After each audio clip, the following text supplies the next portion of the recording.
everyone, and welcome to the Jeff Bullis Show. Today I have with me Heidi Dugan. Now, Heidi is an incredible example of a female empowerment as the first foreign TV host to have her own TV show in China. Now, China is a small country, about 1.3 billion people, so that's a big deal. And how she has become known as a leader in business and market entry, working with Chinese media and connecting with the Chinese consumer. She provides advice on entering and succeeding in the Chinese market. And that I'm very interested in, because cracking that nut is difficult for most Westerners, and we're going to find a little bit more about that. With Heidi's following over 6 million fans, her success in selling over 2 million worth of products in just 1.5 hours on the Oriental Shopping Channel, and I think I might need to hire you sometime in the future, and the only foreign host to obtain a license to live broadcast on Chinese national TV. She is a go-to for health and wellness, food and beverage, and is an influencer and celebrity. Heidi Dugan is the director of the Arate Group. Is that right? Yeah. Arate Group. And we're going to find more about that. Her influence across China has been recognised through media coverage on Harper's Bazaar, Channel 9 News, AusBiz TV, Australian Financial Review, China Daily, Global Times, to name just a few. Heidi is recognised and awarded leading international women in business, best foreign TV host, International Alumnus of the Year. She also partners with the Shanghai government and the Women's Association to help educate and train women in health, nutrition and parenting to have a positive impact on thousands of women. Heidi currently holds the positions of founder and director of the Arate Group, chair of AustCham Shanghai, council member of University of Southern Queensland. Welcome to the show, Heidi. Thank you so much. Nice introduction. I may have mispronounced a couple of terms there, but you must forgive me, because I'm an Aussie from Sydney, and sometimes I mispronounce things, especially when I haven't had a good night's sleep. But at any rate, let's cut to the action. Heidi. Yeah. Why the hell are you in China? You are an Aussie in China, and how did you get there? What was the inspiration? Like, you must have been, you did a degree in Southern Queensland, I believe. And I think you did something in foreign, you did also a little bit of a course in terms of foreign relations or something. Is that correct? Yeah. It's, my background was acting, actually. And, people are always very surprised to hear that. I'm not sure why, because everything I have done has been, using those skills of acting and selling myself. So after I had finished that degree, I got the opportunity to study international trade, and that was actually with RMIT and a Chinese university, the Iron and Steel University in Wuhan. So it was actually through that course that I decided that I'd come to China, study international trade and business. And then from there, there were just so many opportunities. And remembering this was 26 years ago. And so it was a very different China at the time. And it seemed like an interesting opportunity. I still wanted to pursue acting. So I thought it would be worth just getting out and experiencing something. Travel is always amazing like that, where you get to experience different cultures. And through that experience, you learn so much more about yourself. And so having decided to do that, I really was sort of thrown into this wheel that just didn't stop moving. And it was really that progress of China that my career also sort of followed that wheel and success. So you said you did a course in Wuhan.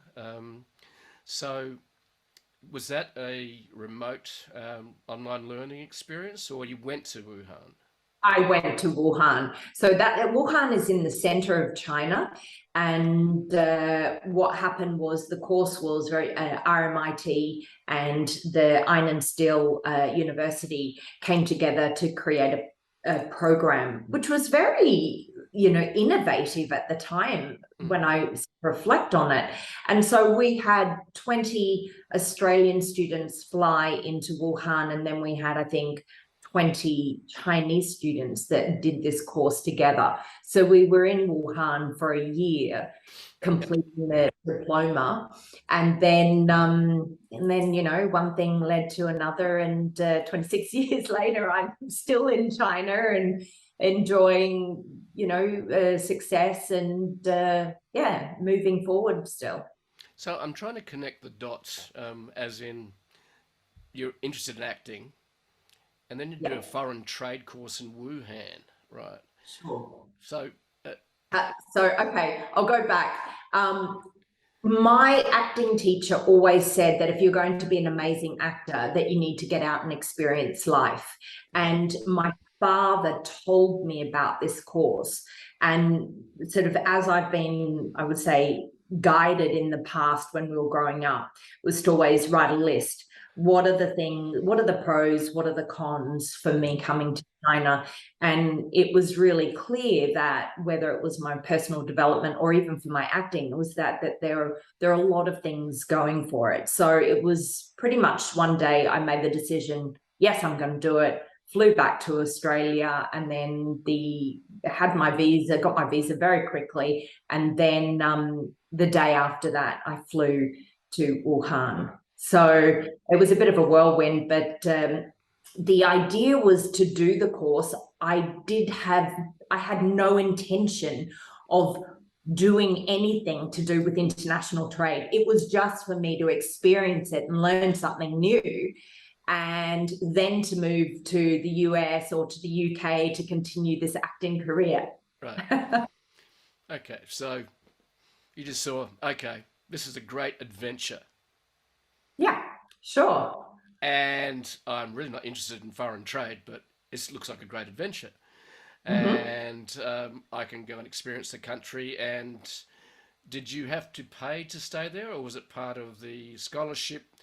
Was this connected with the Australian university you're at?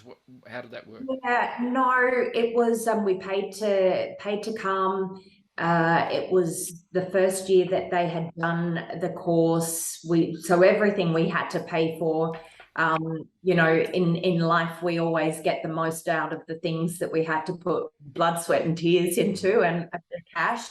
So you make the most of it, and that's what I did. Okay, so you've done your course, and then what happened next? Because you obviously ended up being trapped in China for the last 26 years. Yeah, so from there, during our holiday, I then flew, or actually, I caught the train to Shanghai.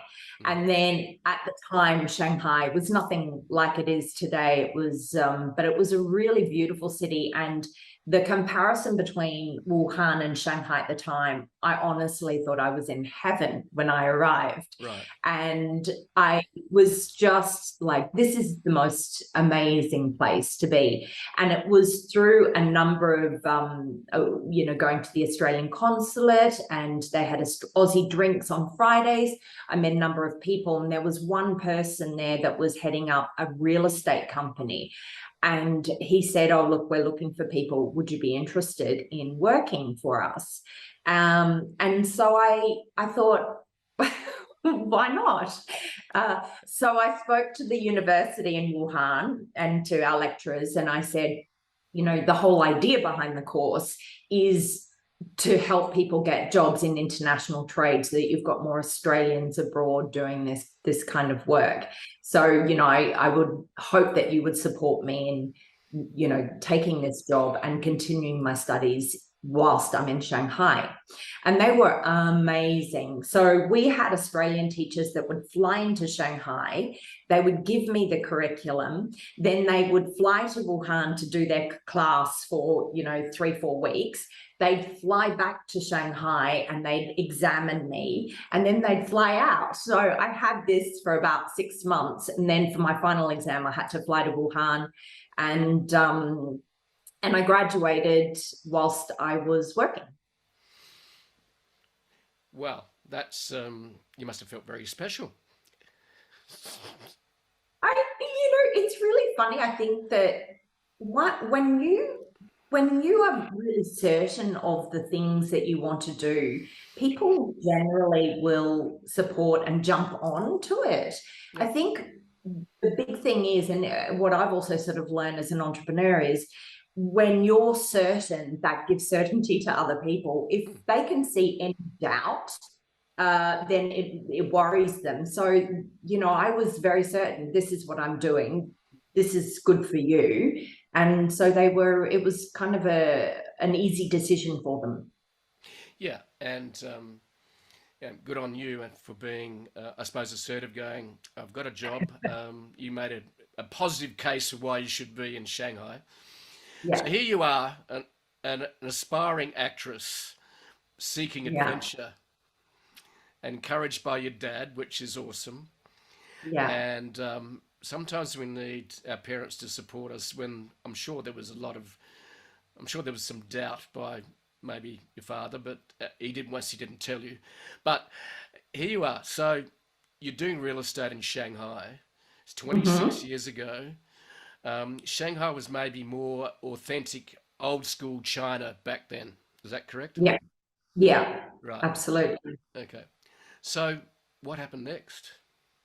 So, one of the beauties behind this job, and which I was highly aware of, was that it meant that I understood Shanghai very well. So, the lay of the land. It also meant that because I was looking at expatriates, it meant that I was meeting pretty much every single expatriate that was coming into the country. Right. And that just sort of extended my connections, my relationships within the city.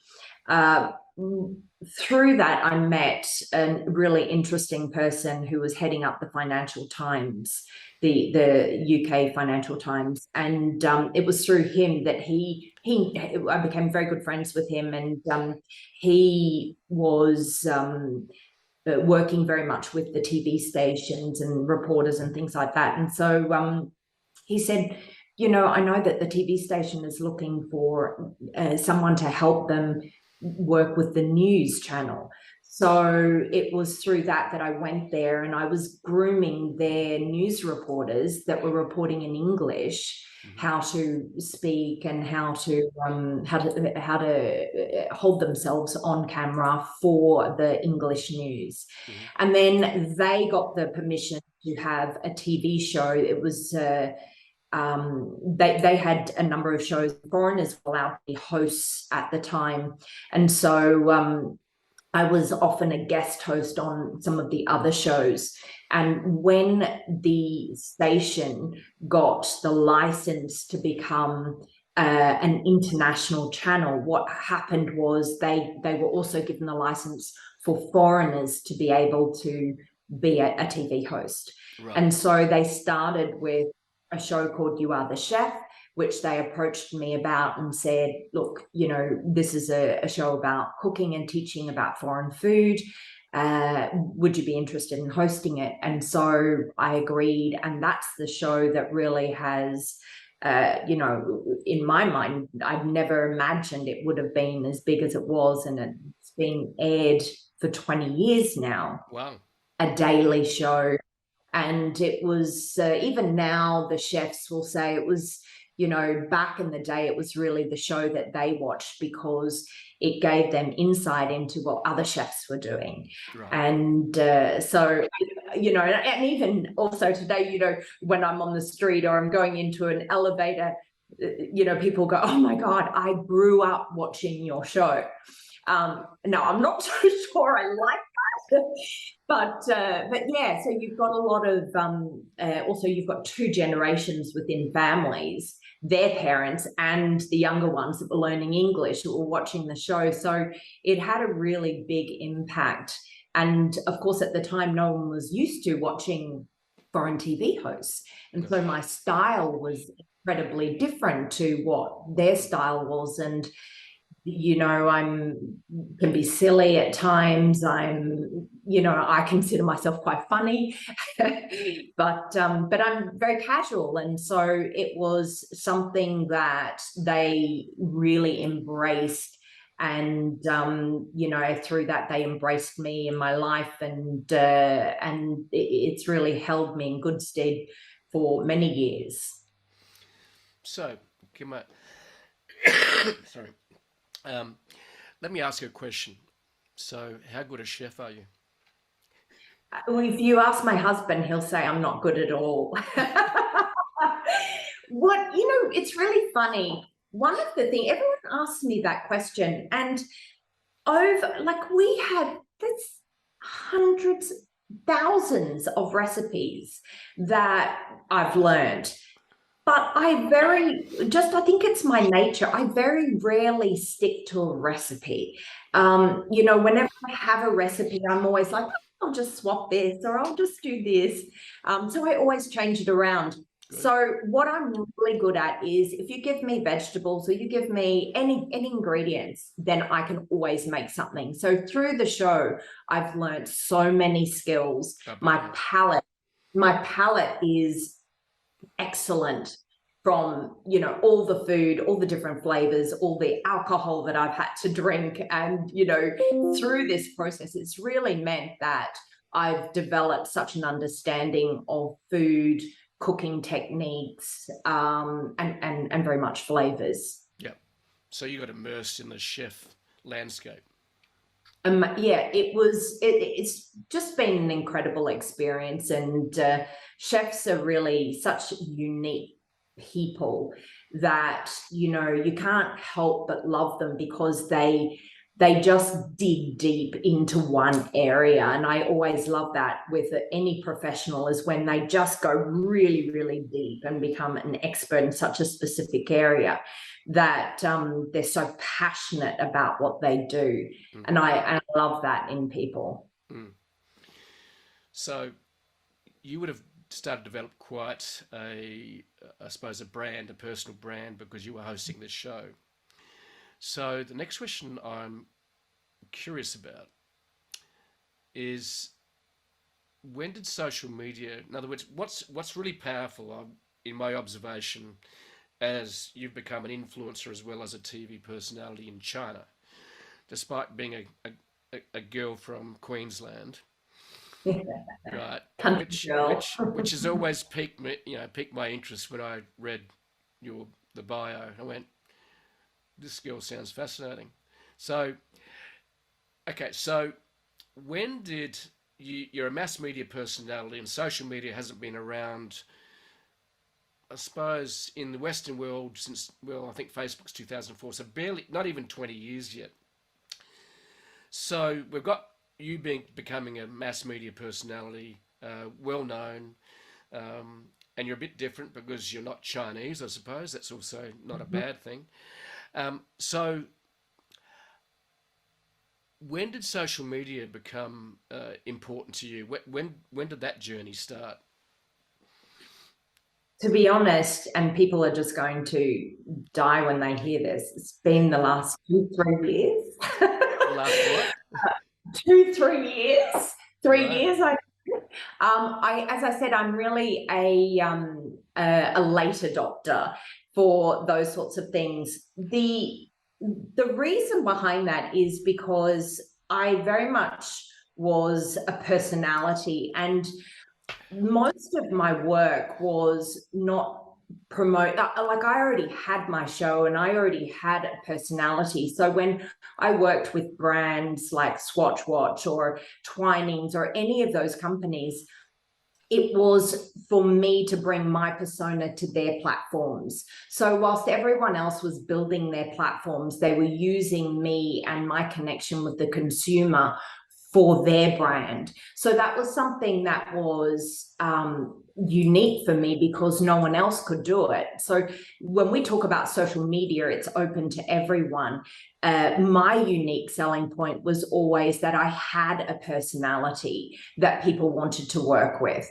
So before that, It was very much about other people building their brand by using me. And so that was how I worked.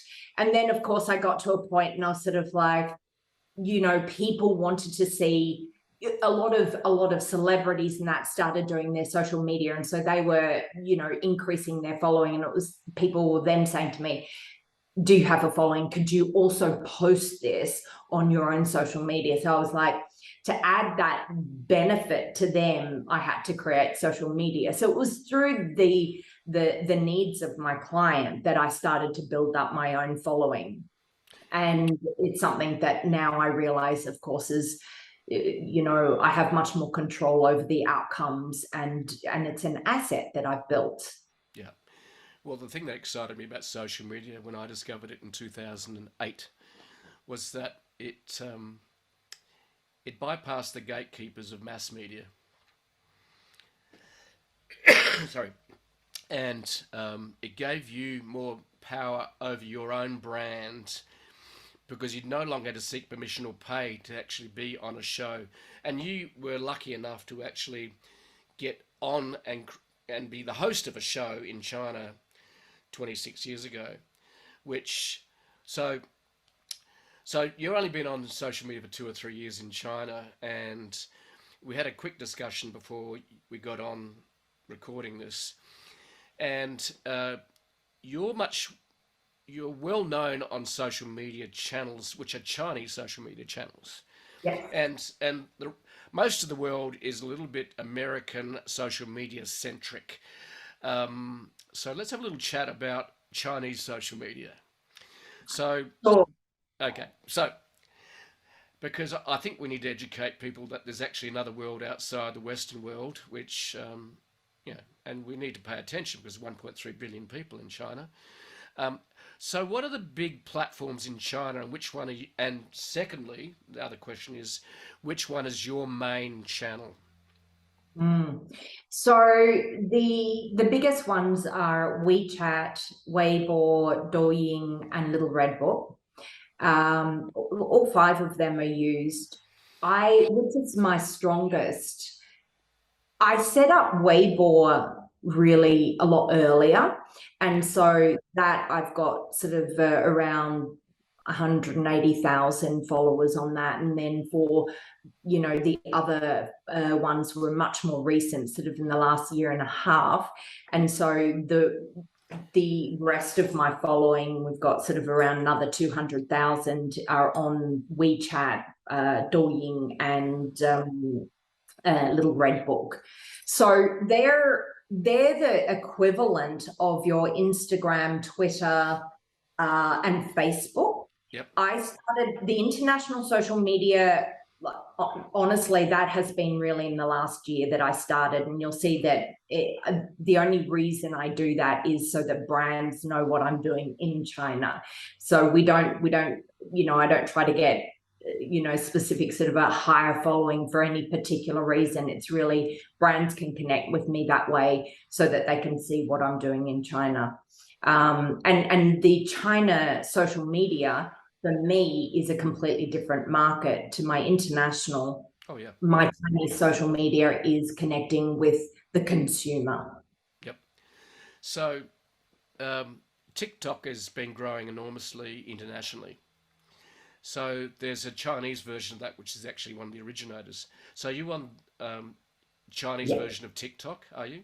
Yes. So Douyin is the Chinese version of TikTok, and I probably would even flip that around to. I saw an article 2 days ago, and it was this big sort of revelation that, guess what, guys, TikTok was created by a Chinese company. Yeah, exactly. And I'm like, seriously, don't people know that? And I think that, we live, I definitely feel sometimes I live in a bit of a bubble, and I assume people know outside the country what's going on. So I would say that TikTok is the Western version of Douyin, the English version of Douyin, because both of the platforms are completely Chinese, and they were created first of all for China, and then it went international. Yeah. So Now, there's something quite different about most of the Chinese social media platforms, in that they are a almost an all-encompassing platform where you can shop, buy, share. So tell us a little bit about that, because a lot of the global outside China systems, social media platforms, haven't been able to crack that nut of being like an all-encompassing platform. So tell us what some of these platforms like WeChat and Weibo, I think, which can do. What what do they enable you to do on those platforms? Yeah. Absolutely. So when we look at something like Instagram, we see sharing, we see people posting, they do live, and they will also connect with the shop. So that's pretty much the limit to all of them. Whereas when you're on WeChat, for example, it is our whole life. Everything is connected. So all of the other apps are connected to it. So I don't go out with a purse. All my money is on WeChat. We have a WeChat banking and it's connected to our bank account. So we pay for everything either using two apps. One is like PayPal, Zhifubao, and then the other one is WeChat. And we've got our public transport cards, we've got bank cards, we've got transferring money. We can go to any shop, any supermarket, and we can purchase on these apps. So we can pay our bills. I top up my phone on it. I pay my electricity on it. I literally do everything with these apps. And then it's got the personal and also company social media. So it almost sounds like what Mark Zuckerberg called a metaverse. It's actually a virtual world where Yeah. you are controlling your sharing, your buying, your uh, transport, paying your bills in a virtual world. So Mhm. it is fascinating. I think the Chinese actually lead the world, especially social media platforms, and how they've been able to provide an all-in-one social media platform that helps them run their life for them. Yep. Yeah, Yeah. And it really does yeah. run our life. So that raises another question. So can you get banned from these platforms because you weren't wearing the right clothes, or you didn't do your makeup right, or didn't do your hair correctly, or you said something wrong?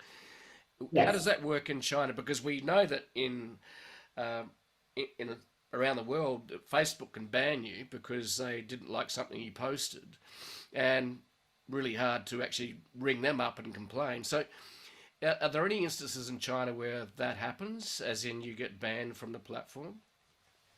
Look, absolutely. I think any company that owns a platform is trying to monitor the users and make sure that it's in line with their ethos. So there'll be things where they'll pull down a post and then they'll contact you and say, why that's happened. Right. Uh, uh, we did a post, and sometimes it can be quite an unusual thing. So, for instance, I did a post where my son, as a Christmas gift, put the Chinese dollars on it like a card, and sort of it opened it up, and he was giving us all the money he had saved.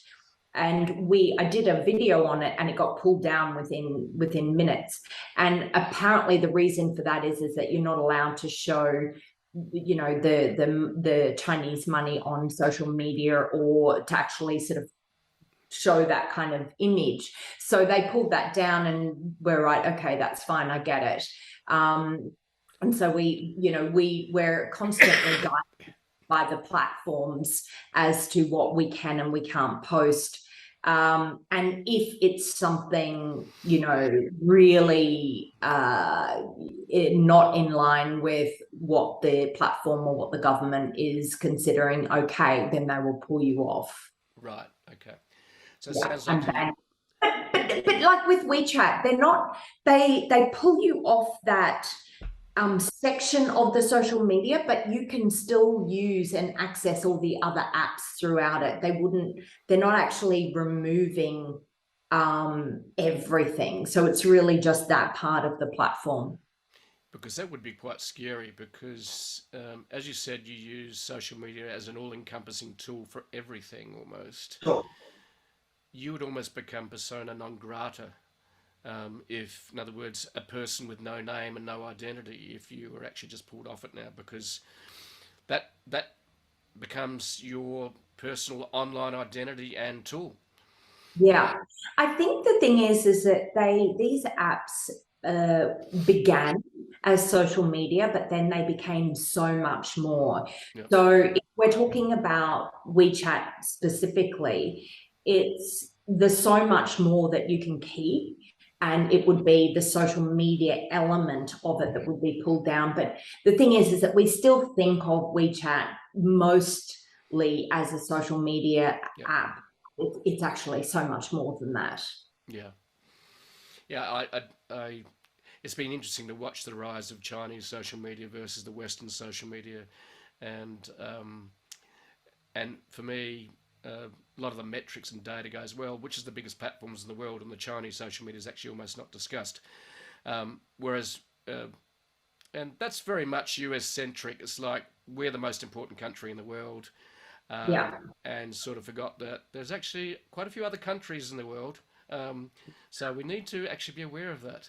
So now, the next question I'll ask is, so you become a personality, you haven't bothered with social media yet, and because you've already got a brand. So when did Heidi Dugan become, she said, something's going on here, I can monetize this and turn it into a business. When did that happen? Yeah, so that was about 2.5, 3 years ago when I started, probably 3 years when I started dabbling in it. I became a lot more serious about a year ago. Yep. And the big thing is that because there are so many people that already knew me, it was a no-brainer for them to be able to sort of follow me. The biggest challenge that I have is that you're in a completely separate platform environment. So it's about getting back in front of your fans and saying, hey, guess what? I've got social media now. Right. So that's really the biggest challenge that I have, because when they know that I've got something, then they jump on pretty quickly. And that's why the brand and the social media has grown so quickly, is because they already know who I am. Yep. And the other thing is that it's been, for all the partners and companies, brands that I work with, that's one of the big things, is that they know that my followers are real followers. They engage with me. They talk about Yep. They talk about things that they saw me doing. Like, for instance, when I was pregnant, I was still on TV. They'll go, oh, I remember when you were on TV when you brought your baby on for the first time. And so there's a lot more interaction, and through that, the brands like that, and they know exactly who follows me. Yep. So you've become very authentic in terms of your Yeah. personal brand. So when did you sort of realize that that you could help companies break into the Chinese market, because the culture is quite different, isn't it? Sure. So, and you've lived in both worlds. You've lived in Australia and you've lived in China, so you've got experience and visibility in both universes. So, when did you start the company that helps people do that? So I started Arate 2 years ago, formally, but really that part of my business started even, way earlier, probably about 16, 17 years ago, where, I've always been passionate about business. And as a matter of fact, my whole family are entrepreneurs. They all have their own business. And so I was working with a lot of the large Western enterprises like Ford, IBM, Lego. And what I was doing was helping their senior management. When they had a senior manager that would come to China, I would sit with them and then look at their strategy, and we would talk about how to localize that strategy. So I was doing a lot of business development. I worked very closely with BP for over 10, 11 years, where I would fly all over Asia for them, training their staff to sort of present themselves. So I was working a lot in those areas. And so then with my TV persona, what happened was brands were sort of coming to me and going, well, could you help us connect with the consumer? So it really was a matter of brands coming to me and saying, can you actually do this for us? What you've done for yourself, can you do it for us?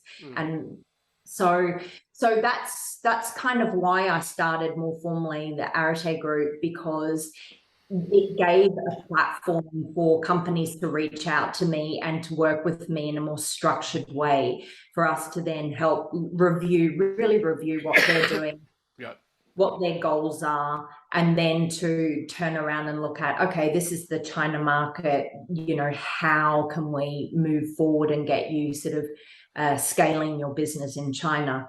And I think one of the unique things about our business is that we have incredible structure around how we do that. But that structure allows us to be very flexible.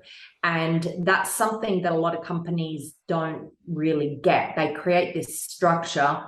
Either it's so rigid that they can't take the opportunities quick enough that come with this kind of rapid paced, you know, changing market, or they didn't have a very good strategy at the moment. They'll say, our strategy is Weibo, or our strategy is WeChat. And it's like, that's not a strategy. That's not a strategy. That's a platform, you know. So, or the shopping channels, like my strategy is Tmall Shop. It's like, you know, so this is what companies get fixated on, these big companies like Alibaba or Tencent, Jingdong, where they go, oh, we can sell massive amounts, let's set up a shop there. But it's not a strategy. And so that's where some of the you know, the mistakes are made when companies come into China. So it was about my understanding of this rapid pace and being flexible and being able to grab opportunities when they came, but also being able to pivot very quickly. So that's meant that companies can, you know where they're going, but they're very agile. Cool. So I've got a couple of questions. The first one, as we've been talking, is, okay, so how do you engage a client to help them develop that strategy? What are the steps? In other words, where do you start and where does it finish? So the first thing is, when I have my first talk with the client, is really to see the passion behind the business and to see who I'm talking with. Yep. So generally, I like to be able to talk to the founder or the CEO, because they're the ones that have, you know, will realize the real impact of it. They're also the decision makers. So that's the first thing. And then the second thing is, when we sign up a client, we have 2 onboarding sessions.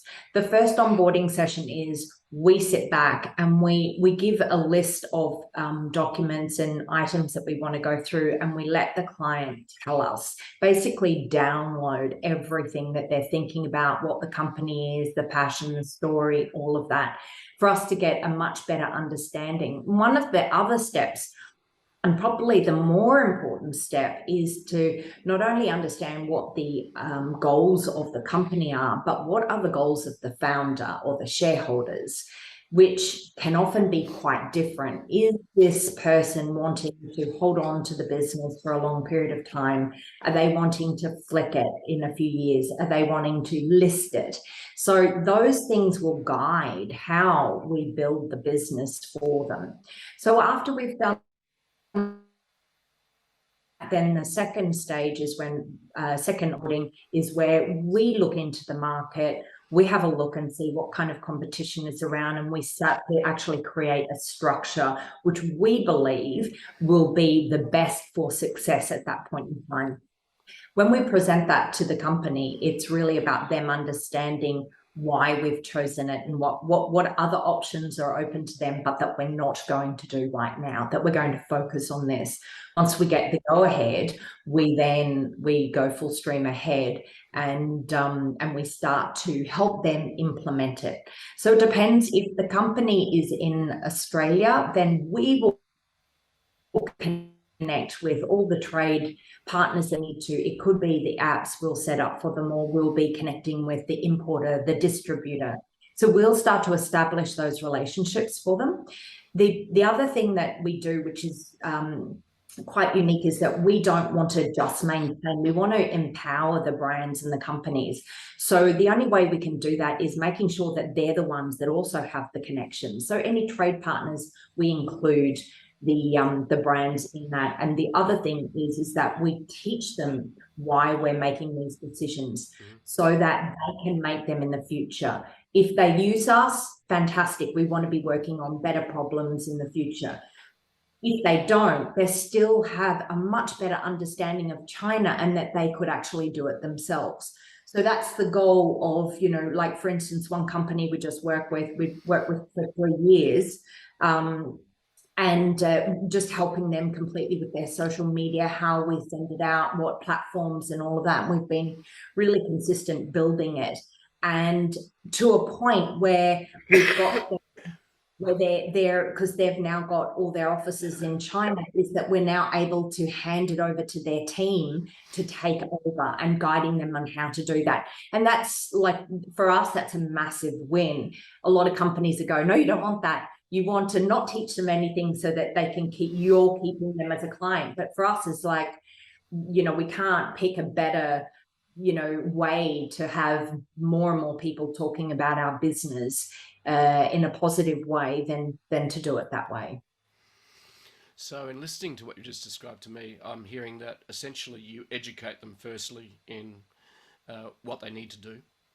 Yeah. You create a strategy, and then you're almost like a connector of networks after that. Is that correct? Absolutely, a connector. We create an ecosystem that where their brand can sit with all of the partners within it, and then we do a lot of the implementation if they're not in the country. Yep. We'll manage. We don't do the back end of these big shops like Jingdong and Tmall, but we manage that, them doing it. We make sure they're on point. We make sure that they've got the calendar. So it's just, if you think of it more like all these teams are our teams, and we're senior management making sure that each person in the team is doing what they've got to do. Right. So whereas if they're in the country, and that this also happens where they already have a team here, their own personal team, we work with their team to make sure they're doing it properly, and that we help train them to make sure that they're reaching out to hotels or chefs or things like that in the right. We monitor their progress and then give them the guidance that they'll need through growth of what they're learning. So you're almost, what I'm detecting is that you're really a value-added influencer. Yeah, nicely put. There you go. So, yeah, it's really fascinating to hear you. And that raises the next question I'm curious about. So, when did you realise you were an influencer? Because influencer was a word that's only emerged in the last decade. Like, an influencer wasn't a term in 2008. It wasn't a term in 2012. It's only emerged in the last 10 years or so. So when did Heidi realise, hey, I'm an influencer? I've always believed I was an influencer before social media was out there. That's when we look at personality styles, that's me. That's my personality is, a star profile with influencer in it. So the platforms that were created were, that they've now coined, the influencer platforms, I think were, possibly created for people like myself, where we could reach in a more personal way to our consumers. I always hated the term influencer. Yeah, I'd agree. Because what happened was, with social media, anyone and everyone could have their say. And as much as I believe everyone never should have their say, someone that had a big following and was just sharing their life, I know there is a place for it, but was not what I was doing. I have always felt that if I'm going to do something, I need to have an impact. I need to be able to make someone's life slightly better than what it was in the past. And so I've always believed an influencer is an expert in a specific area, and they've used the social platforms to share. And there are a lot of amazing people and bloggers and, KOLs, key opinion leaders that are like that. But then there are also a lot of people that are just sharing their life. And so I think for me, that I sort of had a problem with it at the beginning. Now I sort of feel, what does it matter? Like as long as someone feels genuine that they want to share something, I think it's all okay. Yeah. Well, that's what excited me about social media, was it gave everyone a voice. Yeah. And not just a voice locally or nationally, but gave them a voice globally. Absolutely. It democratized marketing. And as I observed it back in 2008, 2009, I went, wow, there's something going on here, because social media democratized people to publish, allowed them to publish without seeking permission or having to pay for it through mass media. Yeah. If you can if you can do both well, which is what you've done, I think there's incredible power with mass media, because that builds social media, and then it's like supercharged. The other thing that fascinated me too about social media was, number one, social media before the rise of the smartphone was quite obsessive and very powerful. But when the smartphone met social media, everyone could publish anywhere, anytime, as we had cameras and could record video. That's what really excited me. I went, this is going to change the world, and it has. Yeah. And not necessarily all for the best. But I think social media's got to be our tool rather than our slave. Rather than we be a slave to it. And I think what I love about what you're doing is that I think there's what I call influencer light. In other words, people sharing, it might be bikini model, it might be someone who looks, dressed well, or on the other hand, there's people that are what I call influencer heavy, as in they're really adding value. And I see you as being someone that really is adding incredible value, but still being an influencer. In other words, you're changing companies and you're changing other people's lives, which is, absolutely fabulous. And, but look, in mass media, there were influencers. They were personalities, right? But what we have today is social media has given more people the ability to share their stories, and that's something to be celebrated for sure. So, the other thing that I'm curious about is that you sold $2 million worth of products in just 1.5 hours on Oriental Shopping Channel. Tell us about that. Tell us about that story. So I'm the only foreigner that has the license to be able to do a shopping channel, to be able to sell and do live broadcast on Chinese TV, and that's really been, from the history of, the government, trusting me and supporting me. That case was actually the German company Zwilling. It was pots and pans and knives. And Right. So you were selling steak knives? we were. This is it, this is funny. Look, there is nothing like live sales channel. And the reason for any entrepreneur that loves marketing, you will just love this. For me, it was this new world, and it brought together my love of TV hosting, business, marketing, everything all in one. You have a TV in front of you that tells you to the second how many people are calling up, how many people have bought, everything that they're doing, whether it's online or whether they're buying or they're on the phone.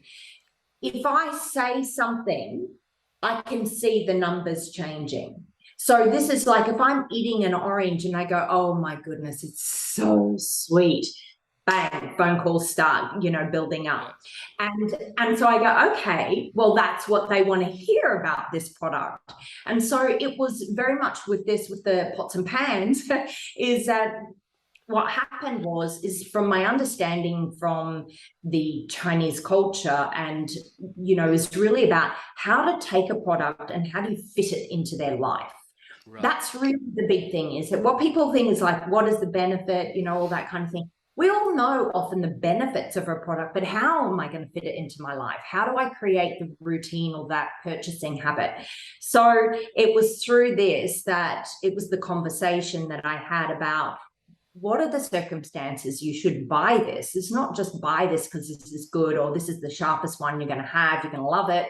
It's going to make you cut easier. It was like, it's wedding season coming up. That these are great products. You could either give something different to the usual red envelope, or it was, maybe you're getting married. So there are a number of different types of circumstances where I'm sort of broadening their horizon, saying, okay, these are heirlooms, and they're very much because these products last forever and you can hand them down. So it was very much, these are heirlooms. These are all about tradition. These are the things that you're going to want to have in your family and you're going to want to be able to give it. So it was about fitting it in and then being able to vision that product in their life and them using it. And I will say, I had the CEO of Zwilling and the TV station next to me, and they're like, because not only did we make so many sales, that we actually broke the record for, the likes, the hearts that were coming up. So we had so many. It was just like, if you're looking at the monitor, you can just see this trailing thing of hearts flying up over the live broadcast, and this was for TV, and they also have an app where they had it simultaneously placed on it, and of course the CEOs are like, oh, this is fantastic.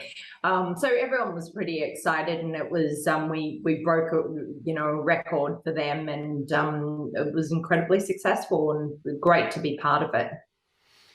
Yeah, it's nothing like a good infomercial. And I remember watching a either TV movie about, because the infomercial developed on sort of daily TV in America initially, and the art and science of that. But wait, there's more.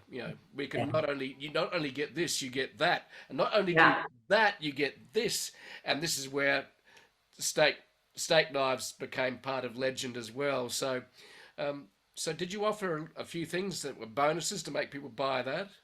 Yes, of course we did.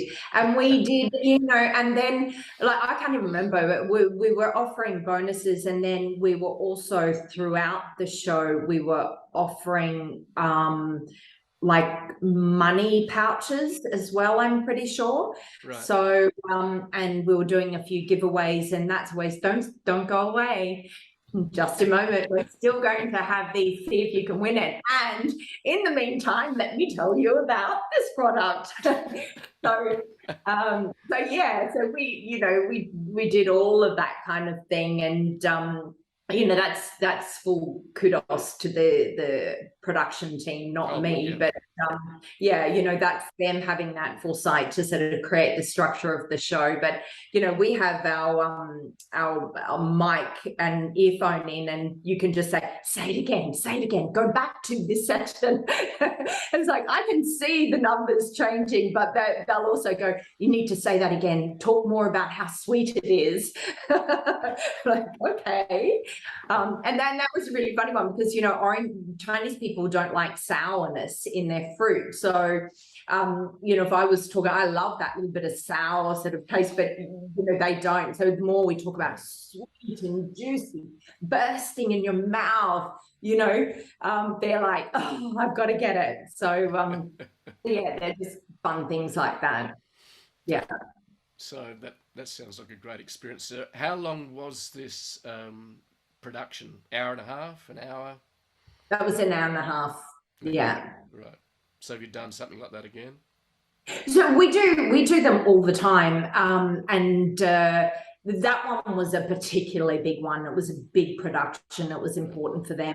But we're constantly, you know, the other thing, what we have on the TV is what our target is and what we're currently at, what percentage we're at. Right. So what you'll have is, and this, if once you know, you've seen these live sales channels, you'll see at the beginning they're, you know, talking a normal pace and they're describing things and that. And when you get sort of closer to the end, you'll see they start picking up their pace. And often that is because it's not because they're trying to get more information into you, but it's because they haven't hit their target. Right. That they want to go over it. So that's when they're going, come on, and they'll do a lot more of a harder sell towards the end. Get on now. This is the last time you're going to have it. We've only got 5 minutes left. You know, so we do a lot more of that kind of thing when you haven't hit your target or when the target was hit too high, perhaps, placed too high. But yeah, so it's really interesting when I now go back and look at those shows, you can see what's actually happening and what the host is thinking and what's happening behind the scenes. Yeah. It's nothing like a good scarcity story. Yeah, absolutely. Absolutely. And that scarcity story can be time. 5 minutes to go, or it could be we've only got 100 left of this or 5 left of this. So Yeah, yeah, absolutely. it's the art of selling, which Mhm. is fascinating. Yeah. Well, But for how me, amazing, you know, for business people, for marketing, why this is like for me was just like, oh my God, I seriously just got dropped in heaven because you can see the results instantly. mm, And it was like, oh, and that's one of the really interesting things also, if we go back to social media, this is also now given us with these shopping channels and things like that, if you're doing promotions or live broadcasts on social media, anyone can do it. mm, So as long as they have a shop and they're linking it, they can now get the same as what we're doing. They might not have as many numbers, but they can see what they're saying. Is it selling? yeah, And so I think that this is, you know, that's the other beauty of people don't really understand is that social media can be used in so many ways. It's not just the sharing that, but it's the information that you get back of what you've done that is unique. Like TV stations, we go, how many? I know that I have daily 6 million viewers. But that's from the TV station they have a special way to sort of find out, but it's so inaccurate. hmm, You know, how many followers do I have? I've got 253,000 followers. mm, So, I mean, I know exactly how many, and other people can see exactly how many you've got. So, this is really putting power back into our hands and entrepreneurs' hands and mini entrepreneurs' hands, you know, to be able to have access to this information. yeah, yeah. Before we had to beg permission from the media moguls to do this, whereas today with social media, you can go straight to the world on your own channel. Well, it's not your own channel, but on a platform, Yeah. and it gets rather exciting. So, sorry. Um, so you are now a personality in China. You're helping people and companies reach the Chinese market because you've been there for 26 years, you're embedded, you know how it works, but you're also still a Westerner and Australian. So what are some top tips you would like to say to our listeners and viewers about how they should approach selling into the Chinese market? And I would love to hear just the top two or three that you think are really important. To succeed in China, you have to be looking at the long game. It's no longer are the quick fixes around. So if you're looking at the long game, you need to make sure that you've got your finances, you've got commitment, you've got team and time to focus on that specific area. That's my number one thing. If you don't have that, you cannot succeed. The second thing is China is changing rapidly. For you to understand, for me to understand the Chinese consumer, the platforms, the ability to, and the ways to sell is changing constantly. Even with COVID, the sentiment from the consumer and the people is changing every day. If you don't have someone in the market who is experiencing it, who is part of it, you cannot know how to build a business in China. You have to have someone here that has that cultural understanding between the two cultures, your own and then the Chinese culture, and that is experiencing it and is able to react quickly. And I would say then the third thing is you've got to be flexible. You've absolutely got to be flexible, knowing that where you're going, you'll get there, but the way that you get there will be different from month to month. You may change strategy throughout it, but you're still working towards the same goal. And you've got to have faith in that. Yeah, I love your first point in that you've got to play the long game. And a lot of entrepreneurs and companies want a quick fix, a quick solution, quick sales. And playing the long game is very, very important. Yeah. So Heidi, thank you very much for sharing your stories. Thank you for sharing your expertise and passion for the Chinese, and hats off to you for breaking into another country, and it's great to see, and congratulations on what you're doing. It's awesome to see. So thank you for sharing your stories. Thank you so much. It's an honor to be on the show.